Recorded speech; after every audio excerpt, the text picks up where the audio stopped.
by the way, I didn't know what an idiom was, so. I just thought they were phrases. Kind of boring sometimes.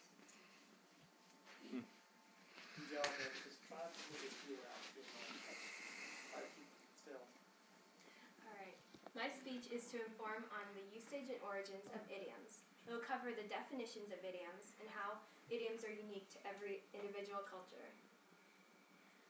I also have a few common idioms to share with you along with their interesting origins and backgrounds. It's raining cats and dogs. Curiosity killed the cat. When in Rome, do as the Romans do. These are all idioms, phrases, and slangs that make up a big part of any language.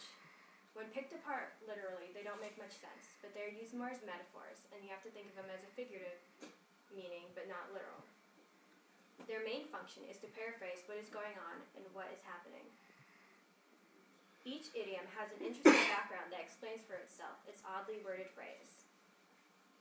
Although knowing the history of an idiom is not necessary to understand and how to use it, it's interesting to know. Most common idioms date back from centuries ago, such as no room to swing a cat. This is from 200 years ago, when sailors were punished on ships, and big space had to be made in order to whip them with a cat of nine tails. The cat's out of the bag. This came from Old England country fairs, where a con game was set up, where a con artist would try to sell a cat in a burlap bag and tell the buyer that it was a pig. If the buyer thought something fishy was going on, they would ask for the cat to be let out of the bag. To steal someone's thunder. This was started by a man named John Dennis, who invented a sound effect machine that made the sound effect of thunder for his theater. When a rival theater began using the same device, he declared that someone had stolen his thunder. Paying through the nose. This one's a bit more gruesome. It's about how tax collection was done in Ireland. They would threaten the taxpayers with the fact that they would slit their noses if they didn't pay on time. We even get idioms from the Bible. Isaiah 40:15 says, "Behold, the nations are as a drop in a bucket, and are counted as the small dust of the balance." This is where we get the idiom, a drop in the bucket. Moving on to idioms of other cultures. Each language has their own idioms, adapted to their own culture. Idioms are found in speech all around the world, and in every language.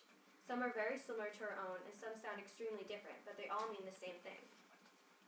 For example, the English expression, "to kick the bucket," is used also in Polish and in Dutch. They all have the same meaning, though, and that is to die. However, the Polish say, "to kick the calendar," and the Dutch say, "to lay the piece of lead."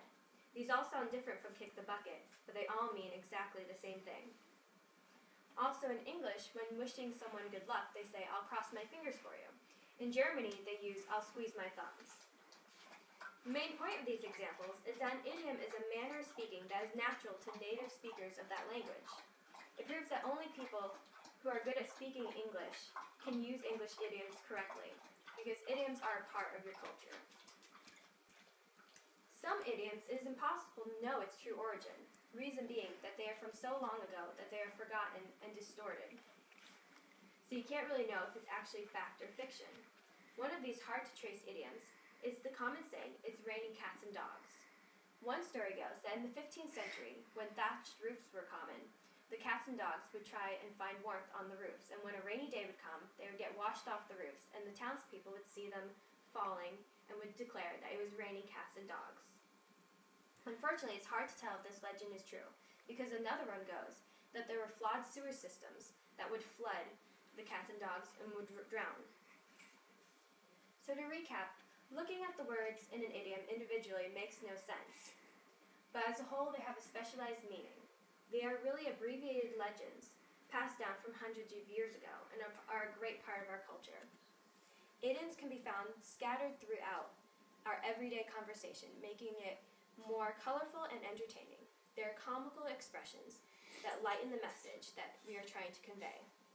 They're just catchy, fun sayings. So hopefully now you might notice these idioms in everyday conversation, and also you might mourn the fact that there were poor cats and dogs falling off roofs.